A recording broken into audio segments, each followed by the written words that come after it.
by housing.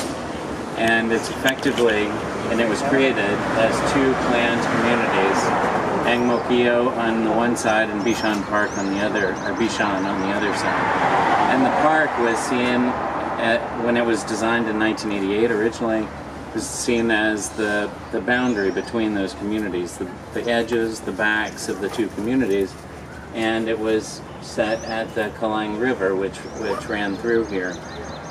The Kalang was channelized to quickly, efficiently take care of water, get it away, but also then the green space was left as a park.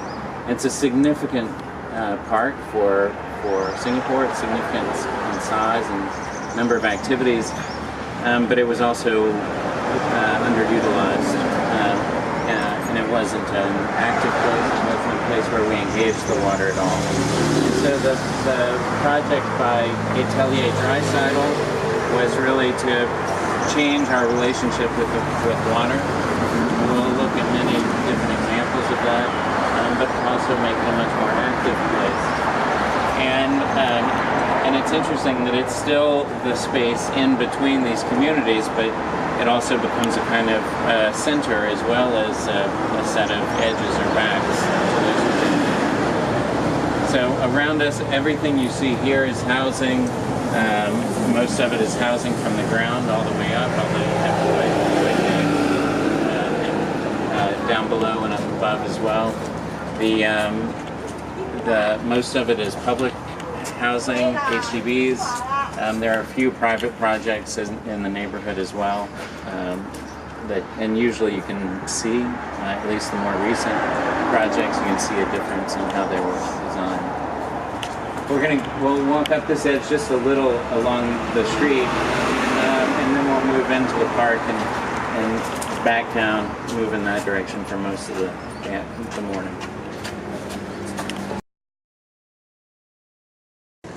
Our first stop here it's the cleansing biotope. Carl, you did this, right? The cleansing biotope is it's helping the water quality of the river, but not directly. It's connected instead to the pond that's just down here.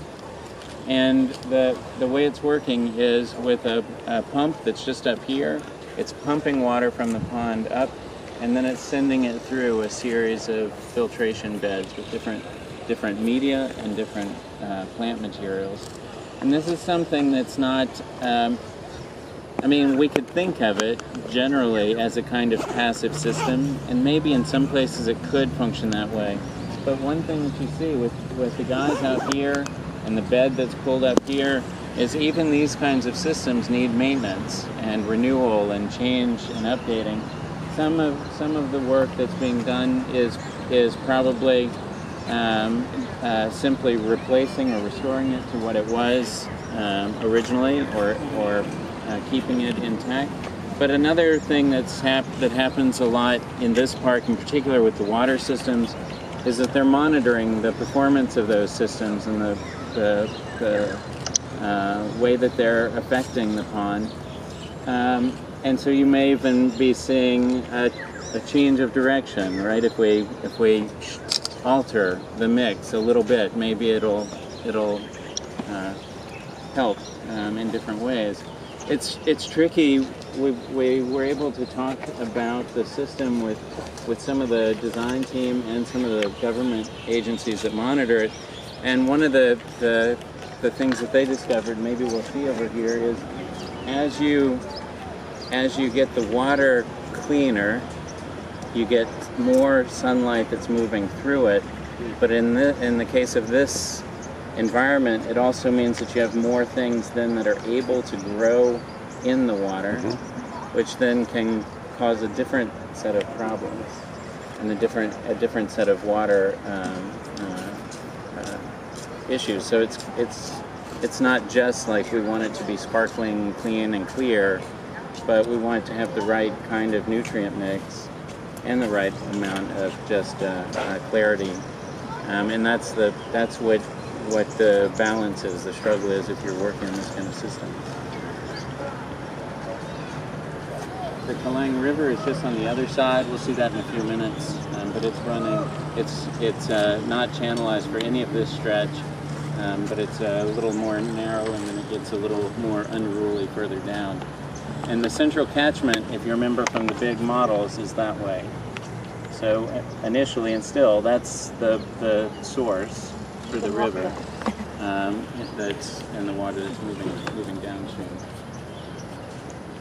I don't know all of the. I can't. If somebody says like, "What is that?" I can't tell you the names of everything.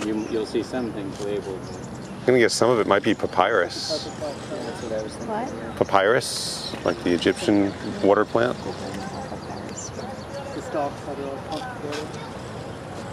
So I think the thing to do as you walk through here, Bradley knows more about it than I do, and you probably do too, Jess, but it's this moment where, again, you can think critically about what you see and just look at the way they deal with stormwater, not only here, but throughout. Like, how do they get the stormwater to this location?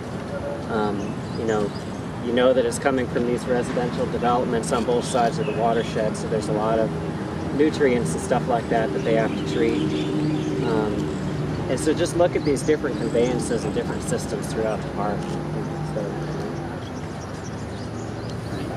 Do they have to, on occasion, pull all the soil out because it's been contaminated in the filtered areas? I don't know that they ever do it. I've never seen them do it all at once. It's just this kind of incremental. Like they've removed growing media from all around there, and they'll be replacing that. This is a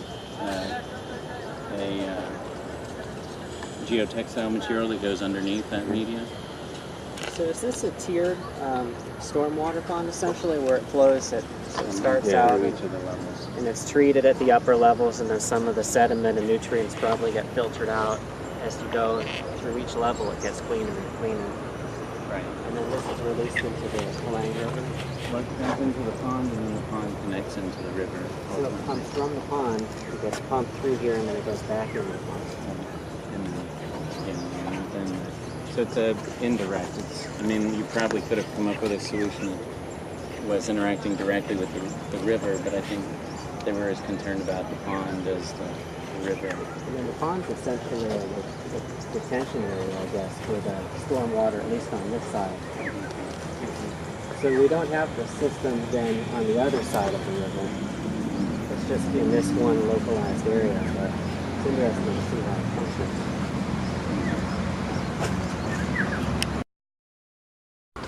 In addition to the kind of passive looking out at it that we see at the pond, see a little later down. On the far side over there, the little reddish thing, that's the float that's going to activate the alarm. And so if you can imagine, and it does get this high. If you can imagine water at that height, we have a tremendous width of water. Certain times of the year, but that would sound before the water gets to the height that we're standing, where it would literally be overtaking the surface. It's interesting too. This is a good spot to look at the difference in the way they treat the shoreline of this versus what they did down here, or at least the way it's maintained. And this obviously it's much better if you want to sit by the water. It's not as good for treating nutrients or providing animal habitat. This is a different function, but you can still probably get down there and use it.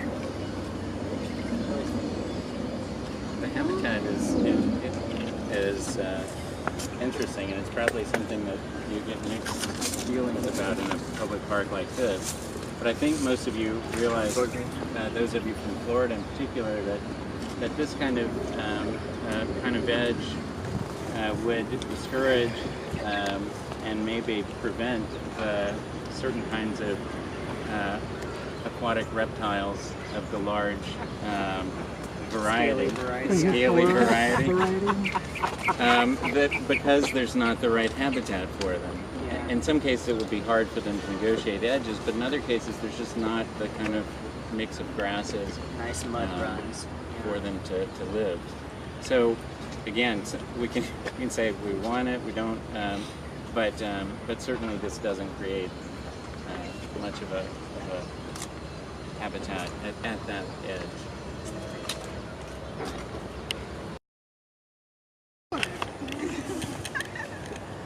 because I'm not, I don't have a big. All right, so I'm going to record you crossing, Ashish.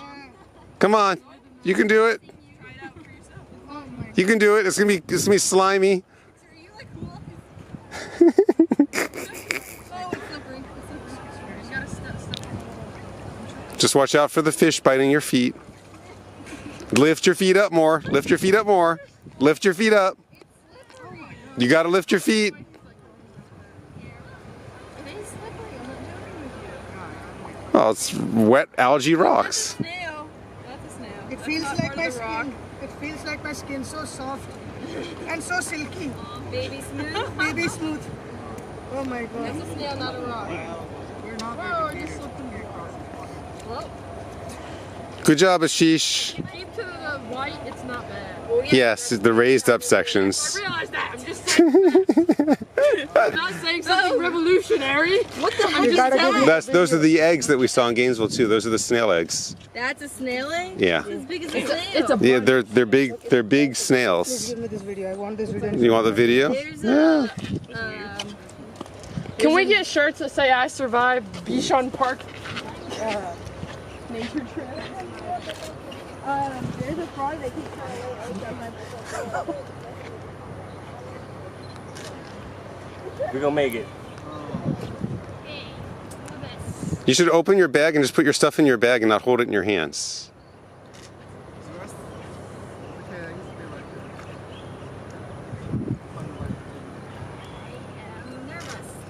There you go. A little more, a little more. Now you can dry your feet off on these rocks. There you go. Good job. There you go. You made it. Nothing happened. Nothing happened. Nothing happened. All right, let's watch the last person fall in. Wait, no, don't do that. Sorry. No, See, you made it just fine. yeah, man. Good job. It got slippery. I got. All right. You did. Essentially, it can be open like that as an open plinth, or it can be a ducted plinth with ducts like this running through it. A raised access floor. You may have noticed when you stepped in the doors, you went up a couple steps. If the whole building was raised access floor, it wouldn't have any steps. But in this case, it's just the office area, and so we notice it.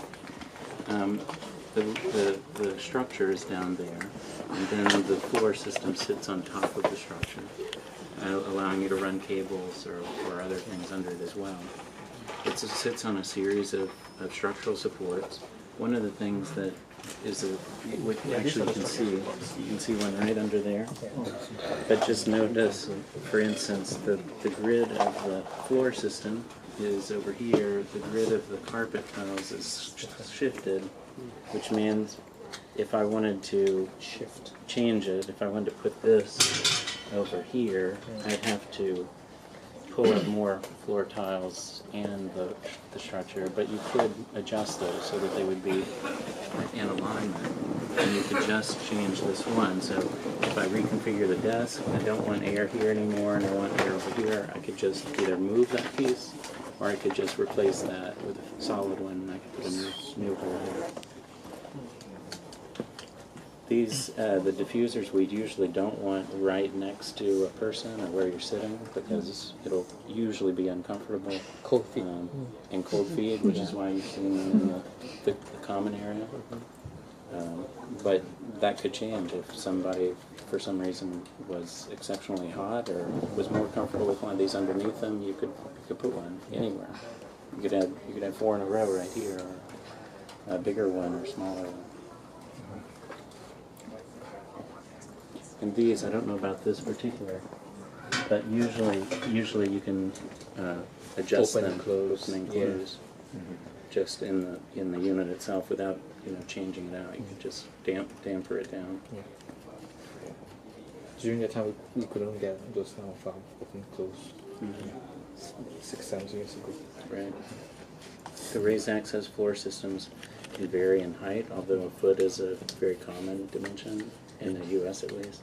They can be a little taller, although it gets a little more rigid, and you need a little more rigidity in terms of the post supports. And they can get a little lower if you're not using them for air, if you're just using them for data and cables or electricity. You could also have a system like this that didn't use the posts, right? But some sort of like space frame structure, and then like some sort of space frame or truss or something like that as the. You could. Or system. It's just that this is a very simple, and it's a kind of system that a manufacturer would provide that would accommodate many different geometries, which is why it's common. Arnie, did you fix anything with the insulation when you Which insulation? With the exterior insulation, is that? Yeah, what you're just asking? like the foam and or whatever on the inside? No. No? Is this entire office using just this? And also we have I didn't hear that question actually. Was Yeah, this entire yeah. office using externally. just this system? air. Is this a supply as well? Yeah. So it supplies from the side.